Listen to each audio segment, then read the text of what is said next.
I'm Sarah, 32 years old, currently on parental leave from my job. It's been 4 months since I welcomed my daughter into the world, and I'm starting to contemplate returning to work. Meanwhile, it seems my husband, Sam, hasn't fully embraced his role as a father yet despite our daughter's arrival. Sarah, you're not considering quitting your job just because of the baby, are you? Sam's words, uttered right after our daughter was born, were far from the supportive sentiments I expected. Not only did his comment unsettle me, but it also elicited concern from my parents who were present at the time.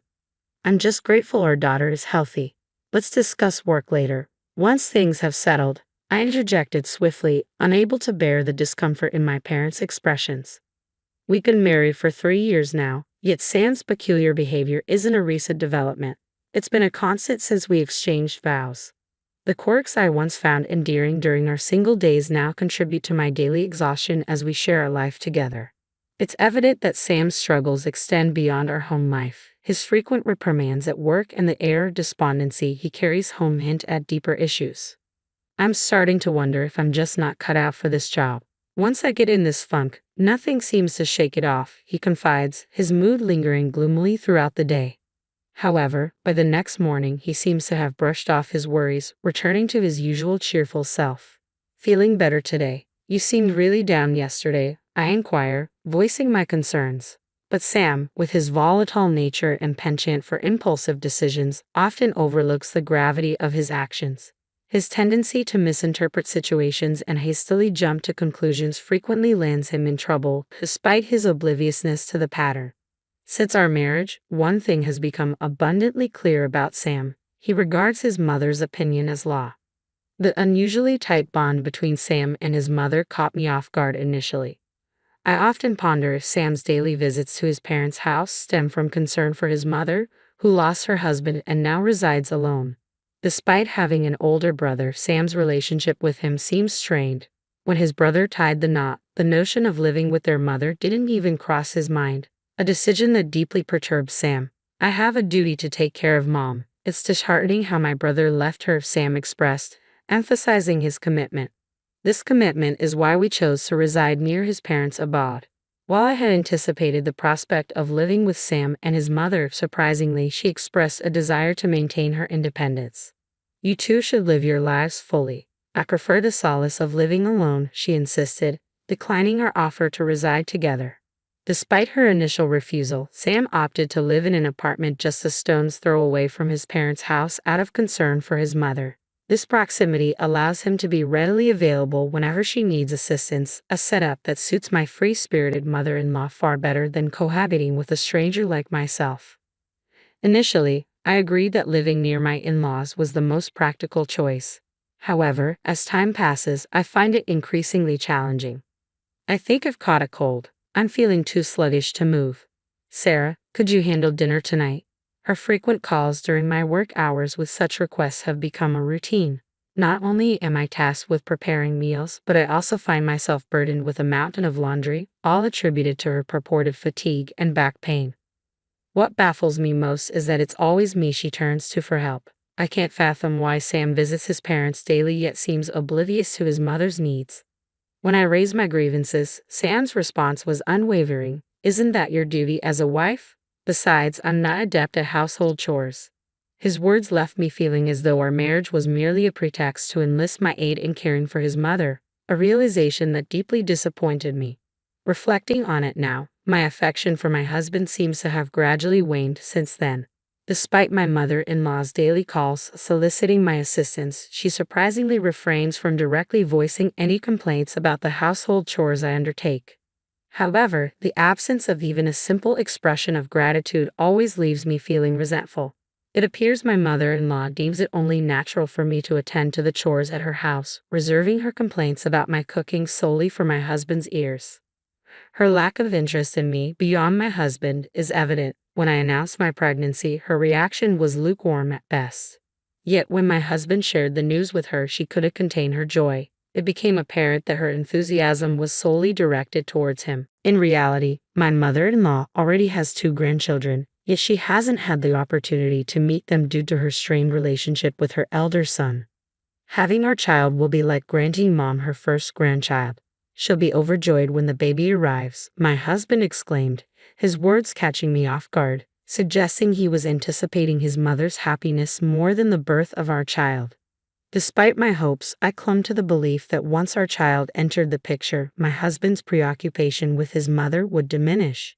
However, even in the presence of our newborn daughter, my husband's conversations gravitated towards finances and work, devoid of any immediate display of affection for our child or acknowledgement of my efforts.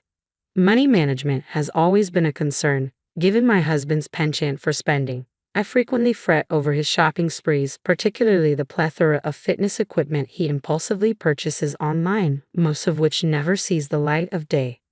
I had to clear out most of it when I began my maternity leave, I explained, hoping to convey the necessity of decluttering our space. Hey, I was planning on using that. You can't just toss things out without consulting me first, my husband retorted, his tone edged with irritation. Trying to navigate the conversation delicately, I reminded him, with the baby on the way, we need to be more prudent with our finances. Despite my composed demeanor, my husband retreated into silence, refusing to engage in conversation for several days. Given that my parents were set to care for me postpartum, I returned to their home the day after giving birth. Shortly thereafter, my husband rang me up. Sarah, where are you? What about my meals? When will you be back? He inquired, seemingly oblivious to our prior discussions regarding my stay at my parents' house post-delivery. Frustration bubbled within me at his words, voiced just a day after my discharge. I've informed you numerous times that I'll be staying with my parents for a while. Manage your meals yourself. If you struggle, seek assistance from your mother or visit your parents' place, I retorted firmly, my irritation palpable. In response, my husband, sounding somewhat resentful, muttered, Sure, Mom's around every day, but she doesn't lift a finger with the household chores. And she tires of the meals I prepare, insisting I whip up something different. I was left speechless, utterly astounded by the turn of events. Assuming my mother-in-law's deep affection for my husband would prompt her to care for him during my absence seemed only natural. Little did I anticipate what would unfold next. Since then, my days have been punctuated by my husband's daily distress calls, each one a plea for help. Finally reaching my breaking point, I decided to return home, accompanied by my father. What greeted us upon our arrival was a sight that left us both incredulous. Our once tidy home now resembled a pigsty, despite it being just a week since my hospital discharge. Despite knowing full well that history might repeat itself, my father set to work clearing away the mess while I busied myself preparing meals for the upcoming days. In the evening, I reached out to my husband, hoping for even a shred of gratitude, but instead, he merely inquired, When will you be back? Frustration boiled over, and I couldn't contain my anger any longer. Are you not even the least bit ashamed that you can't manage things on your own? I erupted, my voice laced with indignation. Watching me abruptly end the call in a fit of rage, my father, his expression fraught with concern, approached me. Sarah, are you sure everything is going to be alright with raising your child and dealing with Sam? Based on what I witnessed today, it seems like Sam contributes very little around the house, he observed, voicing the concerns that had been weighing on his mind. It felt disheartening to realize that I had been pretending everything was fine, all to spare my parents' worry. But I could no longer keep up the facade, so I confided in them about my husband's habitual behavior. You're welcome back anytime, my parents reassured me, their words a source of solace in my time of need. Since the birth of my daughter, I've been grappling with frustration and despondency over my husband's actions. Yet my parents' unwavering support served as a beacon of hope. Determined to persevere for the sake of my daughter, the knowledge that I had a haven to turn to filled me with newfound strength. Upon returning home after a month with my parents, the reality of juggling household duties and childcare hit me with renewed force. I never harbored expectations of assistance from my husband or mother-in-law from the outset.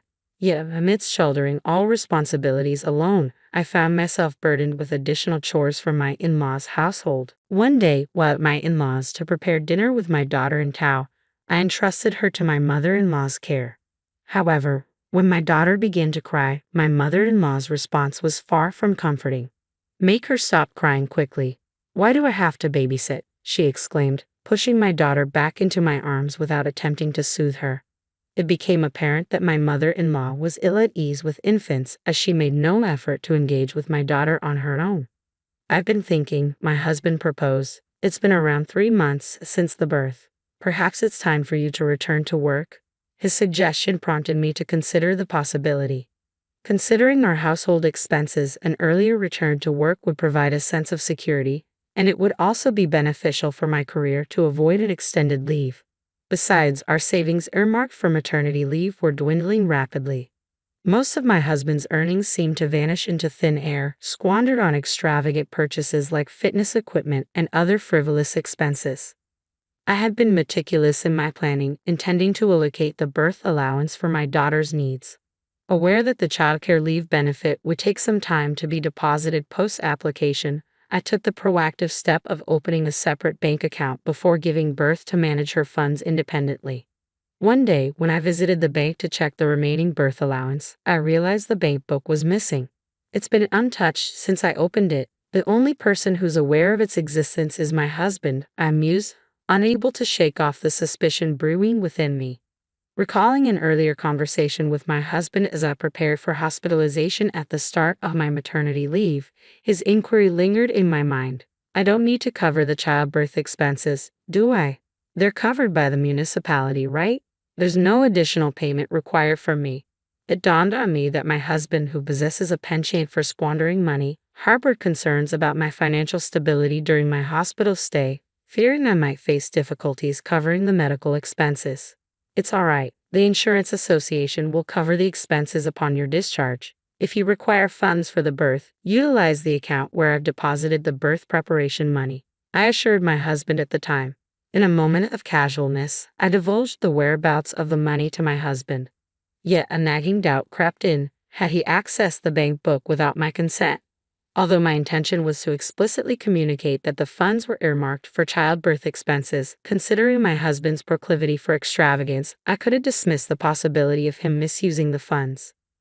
Upon his return from work that day, I wasted no time in confronting him. Hey, I can't locate the passbook where I deposited the childbirth preparation funds. Do you have any idea where it might be? I queried, my voice tinged with apprehension. To my astonishment, my husband's response came without hesitation.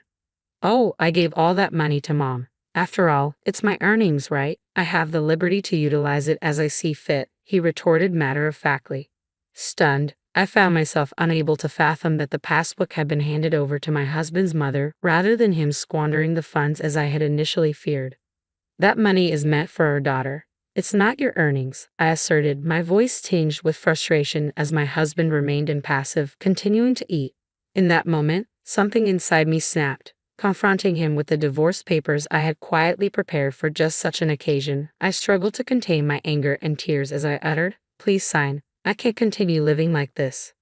Although Sam appeared taken aback, he complied without protest. Initially, I had entertained the possibility of reconciling, particularly given the recent birth of our child.